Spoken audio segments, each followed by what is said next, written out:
Bonjour, bonsoir à tous. La semaine dernière, je vous avais demandé dans l'onglet communauté de la chaîne quel personnage entre The Unworthy et le Batmanhattan vous préfériez voir. Et à ma grande surprise, vous avez voté en majorité pour le Batman bleu.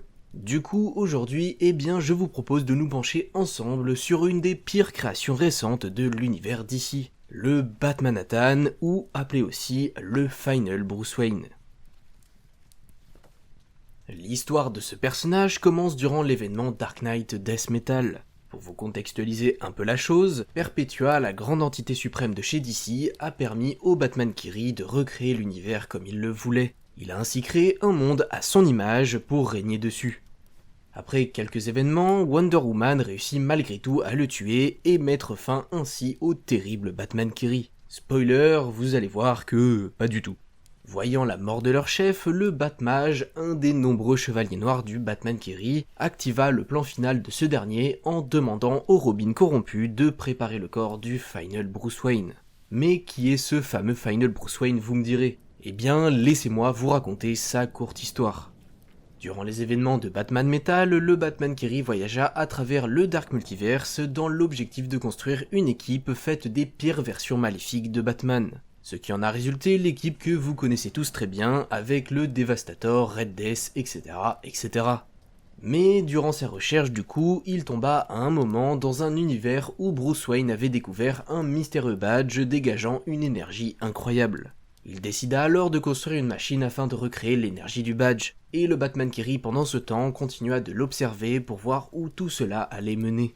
Jusqu'au jour où le Bruce Wayne réussit à construire sa machine. Et alors qu'il réparait quelque chose à l'intérieur, le Batman maléfique activa la machine, ce qui eut pour effet de complètement désintégrer le Bruce Wayne, exactement à la manière du Dr Manhattan. Et justement, comme le fameux docteur, Bruce réussit après des mois à reconstruire molécule par molécule son corps. Il était devenu le Batmanhattan, un Batman avec les pouvoirs du Dr Manhattan.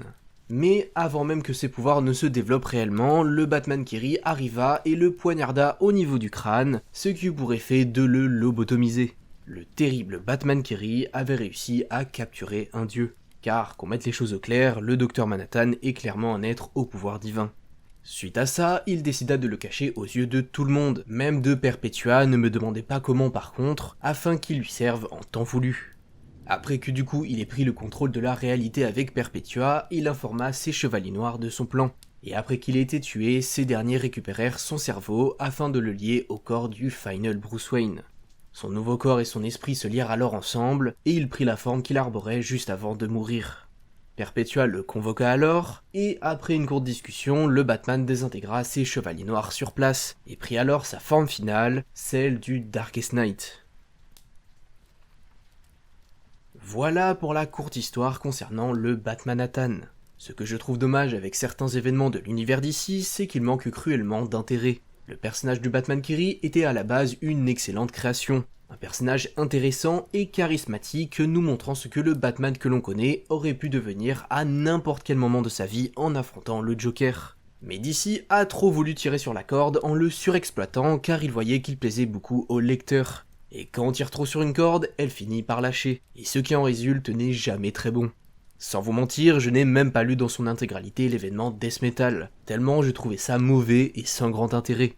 Les enjeux sont franchement bof, le personnage du Batman Kiri n'est pas mieux, et l'histoire qui tourne autour de lui est bourrée d'incohérences et de fanservice. Honnêtement, dites-moi où est l'intérêt d'avoir créé une fusion de Batman et du Dr Manhattan pour aussi peu exploiter le peu de potentiel qu'elle a. Eh bien, c'est simplement pour faire plaisir au lectorat. C'est du pur fanservice. Si je peux vous donner un conseil, ne vous embêtez pas à lire les récentes histoires entre guillemets liées au personnage du Batman Kiri. C'est clairement sans intérêt. Enfin bref, si la vidéo vous a plu malgré mon léger coup de gueule, je vous invite à vous abonner à la chaîne, tout ça, vous connaissez la chanson. Et sur ce, moi je vous dis à la prochaine, salut!